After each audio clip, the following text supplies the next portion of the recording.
అందరికీ హాయ్ అండి. ఆహ్, ముఖ్యంగా జన సైనికులకి, వీర మహిళలకి నాదొక చిన్న విన్నపం అండి.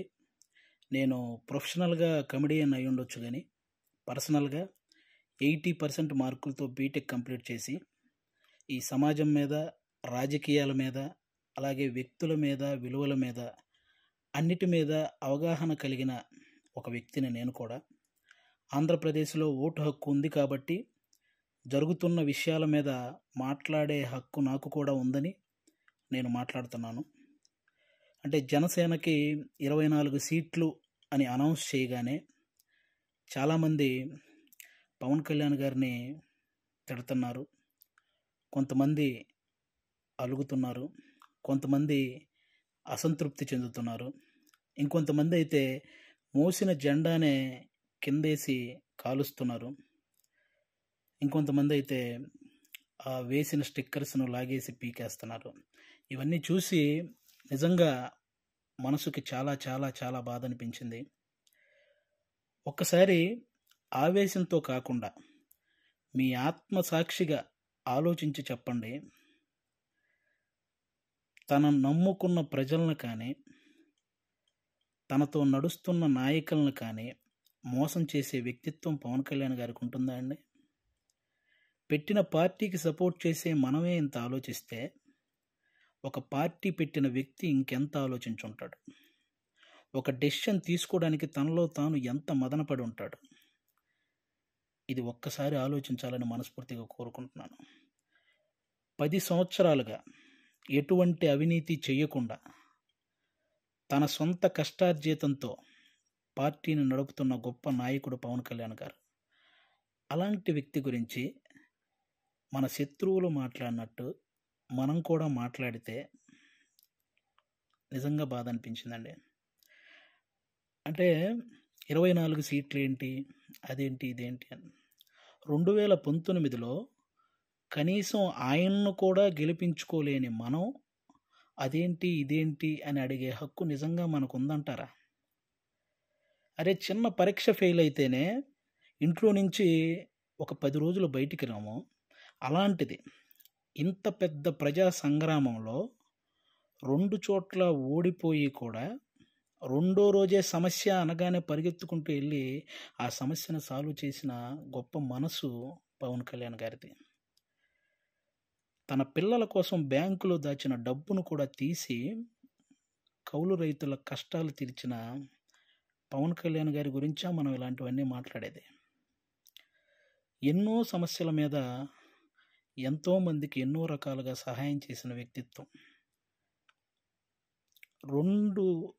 రోజుకు 2 కోట్లు తీసుకునే ఒక స్టార్ హీరో సంపాదించిందంతా సహాయ కార్యక్రమాలకే పెట్టేసి ఆల్మోస్ట్ అప్పు చేసి మరీ ఒక పార్టీని నడుపుతున్నాడని మీలో ఎంతమందికి తెలుసు? అలాంటి పవన్ కళ్యాణ్ గారి గురించి మనం ఎలా పడితే అలా మాట్లాడేస్తున్నాం. దేశంలో ఇన్ని రాజకీయ పార్టీలు ఉన్నాయి, ఇంతమంది రాజకీయ నాయకులు ఉన్నారు. ఎవరైనా సరే మేము అధికారంలోకి వస్తే అది చేస్తాం, ఇది చేస్తాం అనేవాళ్ళే కానీ ప్రతిపక్షంలో ఉండగా ఏనాడైనా వాళ్ళ జేబులో నుంచి ఒక్క రూపాయి తీసి ఎవరికైనా సహాయం చేశారా? అలా సహాయం చేసిన ఏకైక రాజకీయ నాయకుడు పవన్ కళ్యాణ్ గారు. అలాంటి వ్యక్తిని పట్టుకొని మనం కులాన్ని తాకట్టు పెట్టాడు, పార్టీని తాకట్టు పెట్టాడు, ప్యాకేజ్ తీసుకున్నాడు అని చాలా ఈజీగా అనేస్తున్నాం.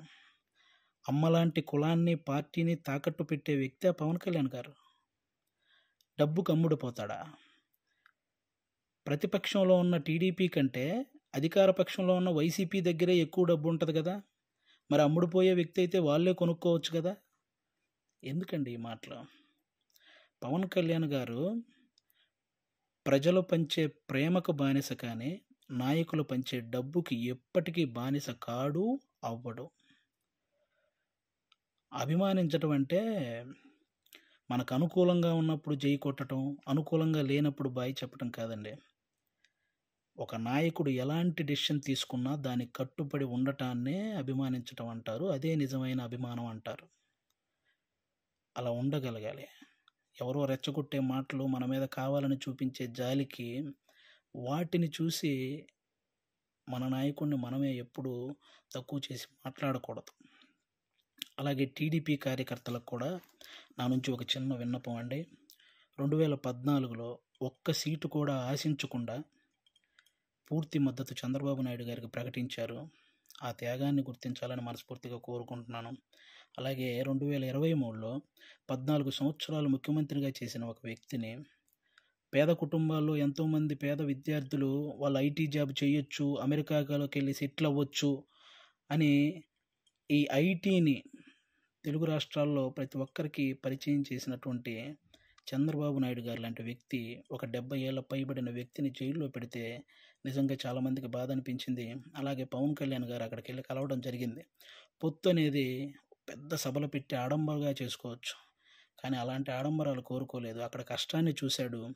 ఆ జైలు ముందుకొచ్చి అక్కడే పొత్తును ప్రకటించాడు. ప్రకటించిన వెంటనే జన సైనికులందరికీ ఏం చూసించాడో తెలుసా? అవసరంలో మనం ఆదుకున్నాం కాబట్టి అనవసరంగా టీడీపీని ఎవరైనా తక్కువగా మాట్లాడడం కానీ, తప్పుగా మాట్లాడడం కానీ చేయొద్దని జన సైనికులందరికీ చూసించారు. ఒక సభలో మనం మాట్లాడేటప్పుడు జనసేన, టీడీపీ అని సంబోధిద్దాం, వాళ్ళు మాట్లాడేటప్పుడు టీడీపీ, జనసేన అని సంబోధిస్తారు అని కూడా చెప్పి కార్యకర్తల్లో ఒక ఉత్సాహాన్ని నింపారనమాట.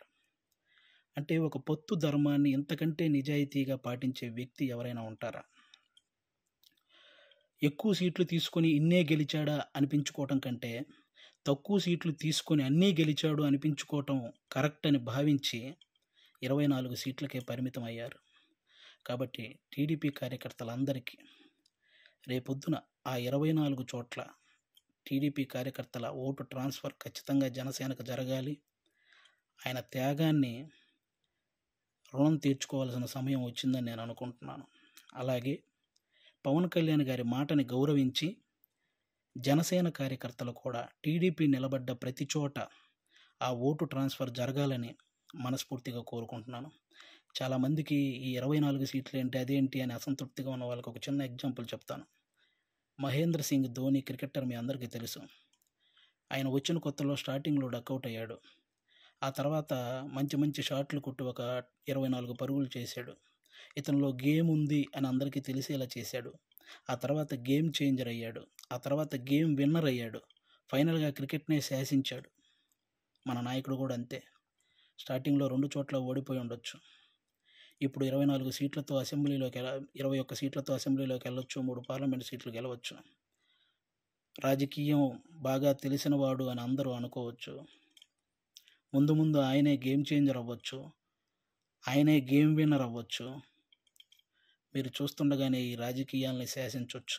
కాబట్టి ఎప్పుడు ఎవరిని తక్కువగా, అంత ఈజీగా ఒక పార్టీ నడిపే అధ్యక్షుడు ఎంత ఆలోచించుంటే ఇవన్నీ చేస్తుంటాడని గుర్తుపెట్టుకొని మాట్లాడాలని మనస్ఫూర్తిగా కోరుకుంటున్నాను.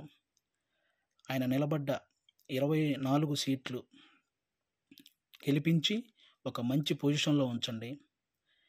మన మనసులో ఉన్న పొజిషన్కి ఆయనే చేరుకుంటారు. థ్యాంక్ యూ అందరికీ. అంటే 10 సంవత్సరాల నుంచి పార్టీ నడుపుతున్న ఒక వ్యక్తికి 10 సీట్లు తగ్గగానే ఎలా పడితే అలా మాట్లాడుతుంటే 2 డేస్ నుంచి ఏం చేయాలో అర్థం కాక ఒకసారి నేను మాట్లాడాలనిపించి మాట్లాడాను. తప్పు మాట్లాడుంటే క్షమించండి, కరెక్ట్ మాట్లాడుంటే కన్విన్స్ అవ్వండి. Thank you. జై హింద్, జై జనసేన. Thank you.